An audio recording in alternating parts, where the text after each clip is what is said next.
Punjab text book 2013 का ये question है और इस तरह से है जी कि हमें ये बताया जा रहा है कि एक सैंपल लिया गया है 6 पैक्स ऑफ जूसेस का, यानी मशरूबात के हवाले से है। और इसमें इस तरह से है कि जैसे हम जानते हैं कि मशरूबात में जो है वो चीनी का इस्तेमाल यानी शुगर का इस्तेमाल होता है।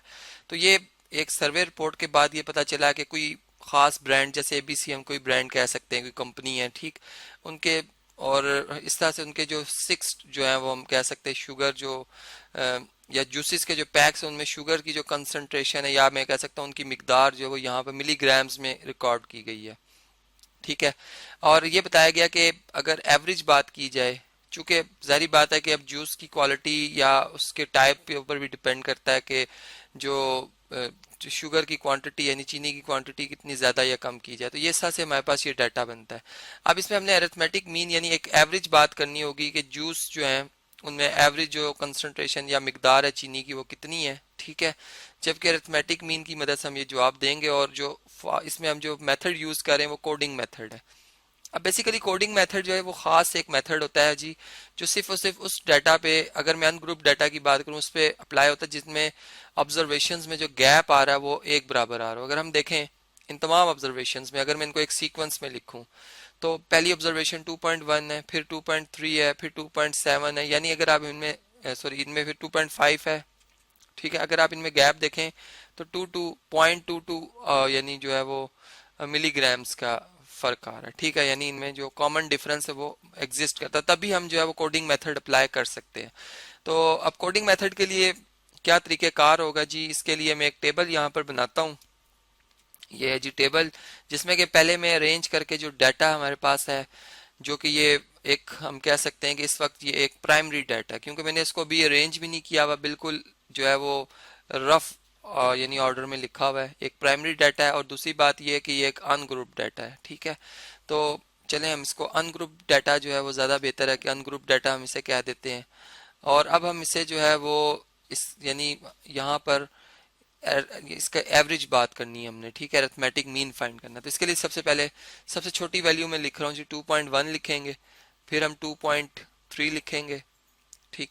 फिर इसके बाद जी हम 2.5 की बारी आ रही है, इसको लिखेंगे, फिर 2.7 है, फिर 2.9 है और फिर 3.1 है। काउंट करें तो 1 2 3 4 5 6 जो है ये हम कह सकते हैं जी इसमें क्वांटिटीज हैं, ठीक है। इनकी टोटल जो मिकदार है या सॉरी टोटल जो इनकी कह सकते हैं नंबर्स हैं 6 है।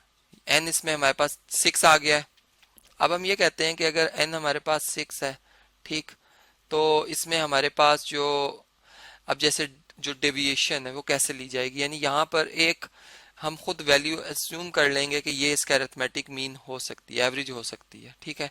अब ये जो मैं वैल्यू एज्यूम कर रहा हूँ ये इस डाटा की भी हो सकती है और इससे यानी कोई ऐसी वैल्यू भी हो सकती है जो कि इस डाटा में ना भी लिखी हो, लेकिन हम एक्सपोज करें कि ये हमारी यानी एक्सपेक्टेशन है या हमारी ये राय है कि ये एवरेज हो सकती है, ठीक है। हम ए लिखेंगे और फिर इसमें जो करेक्शन है वो हम कैसे करेंगे कि हम इसमें जो हमारे पास कोडिंग मेथड के वाले से एक यू वेरिएबल हम डिफाइन करते हैं, उसका तमाम यानी वो यू बेसिकली जो है वो डेविएशंस होते हैं, यानी डेविएशंस और डिवाइडेड बाय जो हमारे पास इंटरवल होता है, ठीक है। इस तरीके से यू आता है।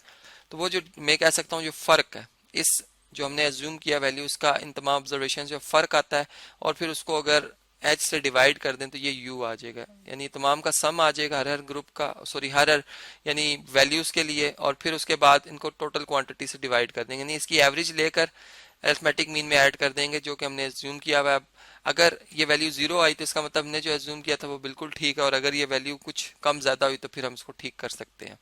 तो अब देखें जैसे इसमें x हमारे पास 2.1 है, तो 2.1 में से अगर आप माइनस कर लेते हैं 2.5 को तो हमारा जवाब जो आता है वो 0.4 आ जाता है, ठीक है। तो यहाँ पर हम इनके जो जवाब आएंगे वो लिखेंगे जी यहाँ पर माइनस में, बल्कि माइनस में चूंकि छोटी वैल्यू में से बड़ी वैल्यू निकाल रहे हैं तो साइन बड़ी वैल्यू का -0.4 जवाब आएगा। इसी तरह माइनस यहाँ पे अगर आप देखें तो -0 हमारे पास आता है जी 2, ठीक है। इस तरह यहाँ पे 0 हो जाएगा। यहाँ पर अगर आप देखें तो 0.2 यानी 2.7 में से 2.5 निकालें तो 0.2, इसी तरह 0.4 और यहाँ पे हमारे पास आ जाएगा 0.6। अब आप अगर इसी वैल्यूज को आप डिवाइड भी करेंगे जो इंटरवल है, अब यहाँ पे अगर आप इंटरवल देखें तो इंटरवल कितना आ रहा है, हर ऑब्जर्वेशन में एक कॉमन इंटरवल होना चाहिए था, जो कि मैंने भी कहा आपको।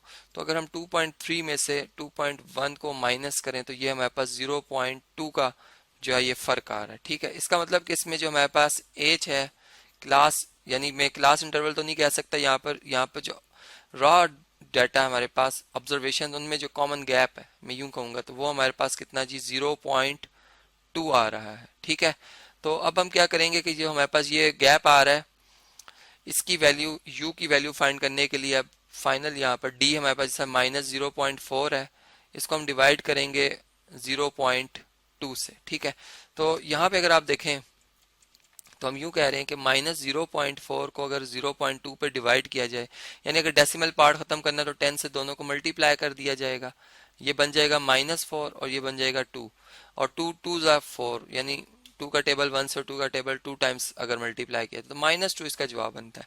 तो यहाँ पर हम जो है वो सिंपल फिर यूं ही कहेंगे कि ये हमारा जवाब बनता है जी -2। इसी तरह -0.2 को 0.2 पे डिवाइड करें -1 आएगा, यहाँ पर 0 को किसी नंबर से भी डिवाइड करें 0 आता है।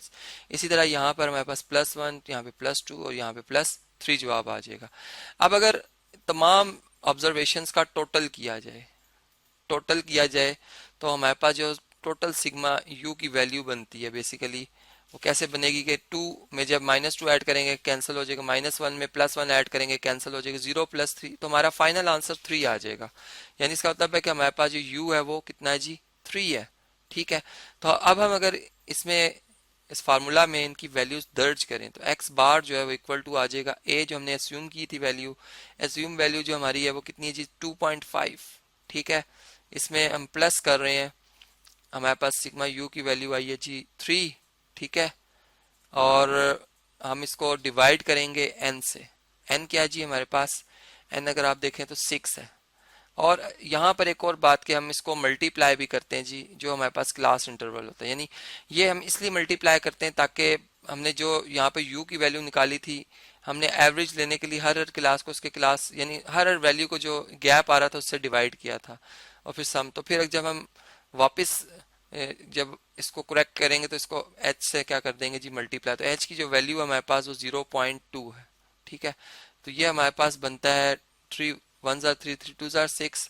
ठीक है, तो इस तरह से x बार जो आएगा वो 2.5 प्लस 0.2 डिवाइडेड बाय 2 जो कि 0.1 बन जाता है।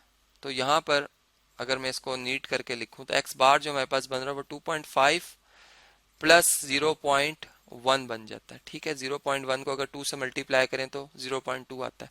तो इस तरह से ये हमारा फाइनल जवाब बनेगा जी 2.6।